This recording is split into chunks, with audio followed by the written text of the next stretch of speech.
And so human activities. And so we moved on from those indirect impactors. Now, rubber meets the road. So rubber meets the road. Now, we got a little bit to go before I describe this even further.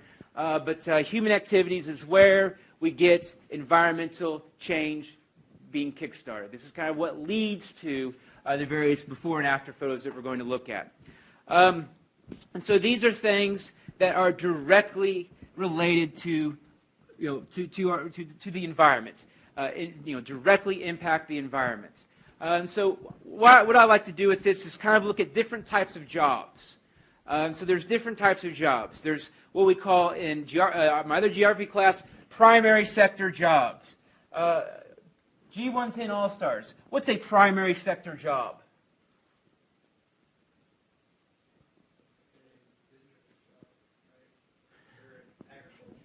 Yeah. Primary sector. Anyone else want to expand on an example? Farmers. And so primary sector is all about natural resources, conversion of natural resources. And so conversion of like agriculture, conversion of crop. So you got a cropland, you obviously got to gather all those crops and then store them.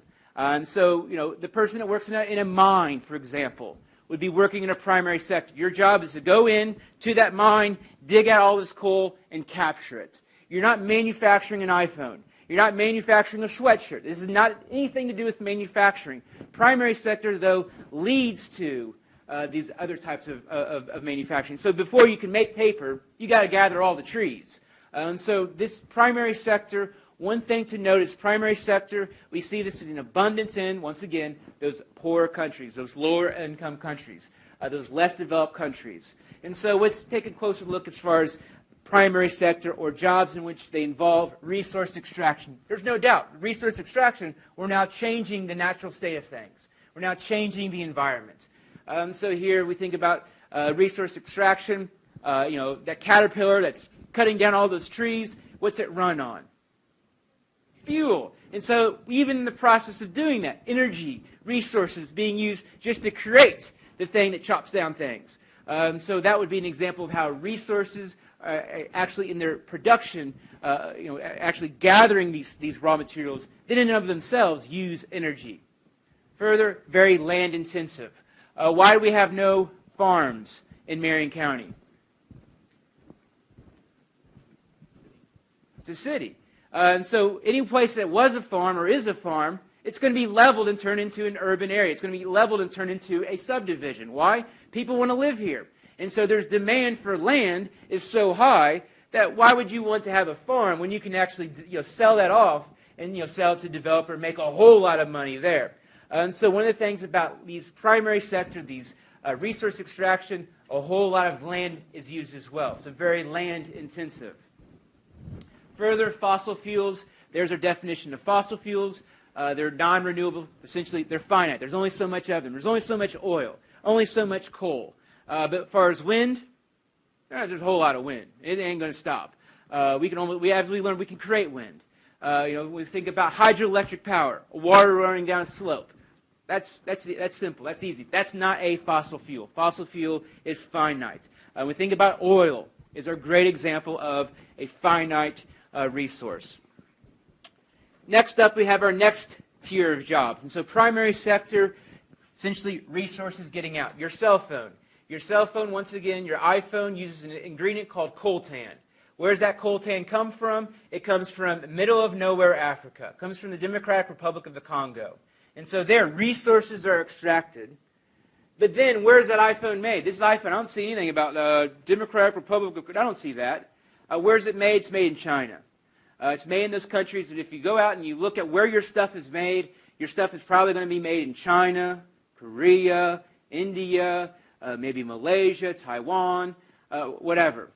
So those places are where manufacturing occurs. And so no doubt, when you go to a big, huge facility, there's a place in China that 90% of the world's irons, to make your shirt nice and straight and clean, or whatever, not clean, but whatever, you know what I'm saying. 90% of the world's irons are all made in one massive facility.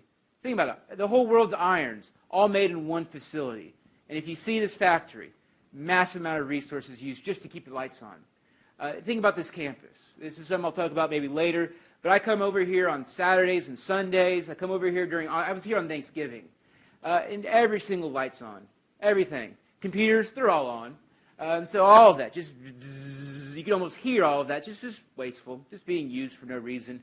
I'll come back to that idea, but I don't know, that was a bit of a rant. We'll come back to that. And so think about it, in the United States, coal still dominates, particularly here in Indiana. Indiana, we have a lot of coal, which is used for our electricity. Why do we like that? It's bad for the environment, we hear. Why do we like coal? Cheap. If you like paying lower bills, then you like coal. So we see in Indiana the fact that we have in southwest Indiana, as we've learned beforehand, there's abundance of coal. So that abundance of coal is pretty close to the surface, pretty easy to capture, pretty easy to get. And once we can get it, we can convert it to electricity, no problem. And we like that. It's why our bills aren't as expensive.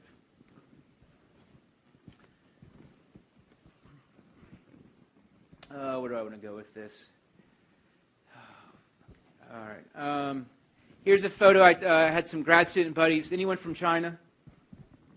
Cool. We can pick on China. And so here we have a student or a friend of mine that went to China. They went all over there for some grad study deal. And so they went around taking photos. And so here's a photo here. And does this look like it's environmentally friendly? No, you can see. Simple idea here. This will blow your mind, even the people not even paying attention. If you see white smoke or white stuff, that's essentially water. It's steam. If it has any bit of color, any bit of darkness other than white, it's pollution. And so in here, you can no doubt, you can see some pollution there. So while we do all of our stuff, while we all of a sudden have all these different gizmos to control our pollution, the sensors and all of that, meanwhile on the other side of the world, we have a whole different situation going on here. And so those newly industrializing countries, those places like China and India, oftentimes we look at them and say, hey, you guys need to watch your environment. You guys are hurting the environment. They'll say, wait a minute.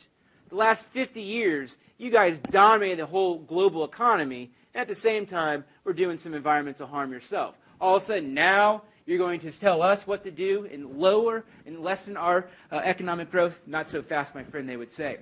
Further, this is a sad story. I've been telling this story all semester. I don't know why I keep telling it, but 50% of you who graduate, that's the graduates, not the people who drop out, 50% of you will not find a job. And so this is a sad story. This is going to cause the whole higher ed thing, it's about ready to blow. People are paying way too much money, and they're not getting jobs. And so all this is on the brink of just exploding. But most of the people who go to college, they go to college to work in what we call a tertiary sector job, a service sector job. You're not going to IUPUI to extract coal. You're not going to IUPUI to manufacture iPhones. You're going to IUPUI to be a teacher. You're going to IUPUI to be a marketer. You're going to IUPUI to be a graphic design person. You're going to IUPUI to be a business salesperson.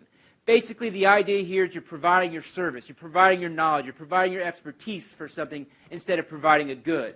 And so when we think about marketing, what's the whole goal of marketing? What's that?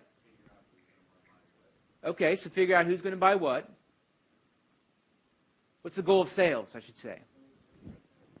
To make money, but to get people to buy more stuff. And so we go back to the whole affluence in technology. Graphic design people are hired by companies to make a logo that people are going to go at the grocery store. Oh, yeah, that's what I want. I want that. And so here we see in which people are actually want consumption to increase. That's their job. That's a livelihood. That's what your job is going to be. Selling stuff so people buy more stuff. And so, of course, in that whole distribution of stuff, there's going to be a lot of energy and resources used there. So the goal is to increase consumption. And so that once again goes back to the whole I equals P times A times T. What do we got here? Oh,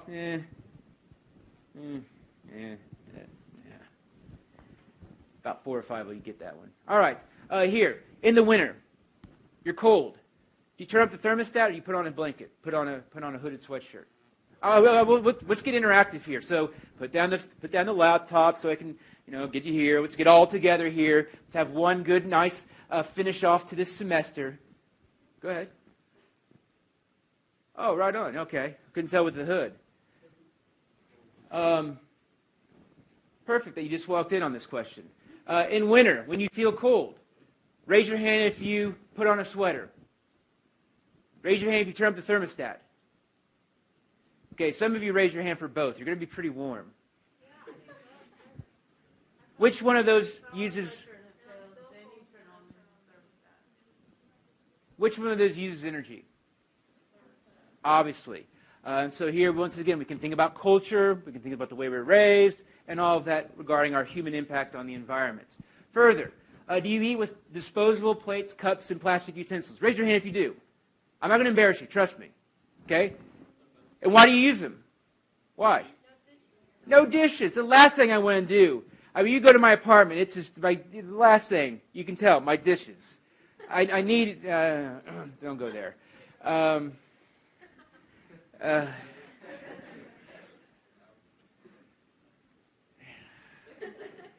We like it because we can just throw them away. Boom, gone. I'm done with it. I don't have to, no more dishes. Anyway, further, in California, well, I think it's like San Bernardino or some sand town, we have a light bulb. I should edit this. It's been burning for 108 years. It's been burning for 108 years. It hasn't burned out. What's that? How does that happen? Huh? You mean it just still works? It's still lit. It's still lit. They have not had to replace this light bulb. So they constantly leave it on. So I ask you, why do light bulbs burn out? We have in 1907 or whatever, something like that, we made a light bulb that is yet to burn out. So why do we have light bulbs today that burn out? Cheap? Money? Use your sentences.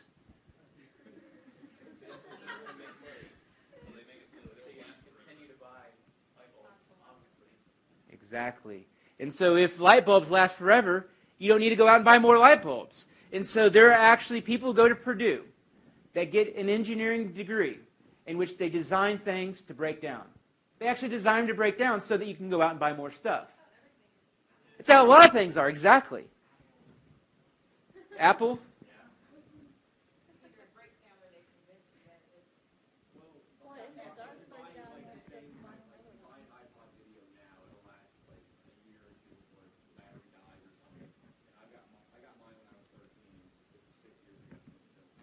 And so the idea there, is, it kind of goes back to what we talked about beforehand. The life cycle of a computer. Computers like 3 or 4 years. Well, actually, you buy a computer and it's already outdated by the time you bring it home. And so that kind of adds to this whole idea. Well, I need to get the newest one. I need to get the new iPhone 7 or whatever the hell it is.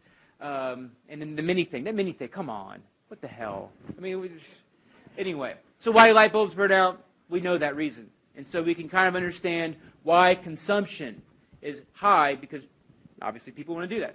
What about this at night? Do you leave the TV on? Raise your hand if you do. Why do you do that? Why do you leave the TV on? Just burning electricity. You're asleep. You're not watching that show. Okay, let's say you're not clever enough to use a timer. Yeah, a lot of times it helps people fall asleep. If you've got a lot on your mind, if you sit there with the lights off, you're kind of, oh my God, and all this. Yeah, that TV, you're watching Nickelodeon or whatever the hell you watch, and you're watching, and you're like, oh yeah, okay. And then you fall asleep watching it. What's that? What else is another reason why we watch TV at night? What's that? Scared of the dark, security. So it's just seen to be, you're more secure. You have that light. If someone outside peering through your house isn't going to, come to your house because you have the lights on. Where they might go to the place that's completely dark. This all relates to Assignment 4. And so Assignment 4, the idea there is you're going to be honest. You're going to take this quiz, and all this information has already been available. And so you take this quiz. And so what you're doing is being introspective. That means you're analyzing yourself. And so you're taking this quiz, and you're going to take it the first time. Be honest. This isn't a deal where I'm going to get out my pen and be like, oh, this person's awful. This person is a horrible person for the environment. I don't care about that. All I care about is instead that you analyze yourself. What is it that you do right now that's good? What is it that you do bad? Some of you might have nothing that you do good. That's fine.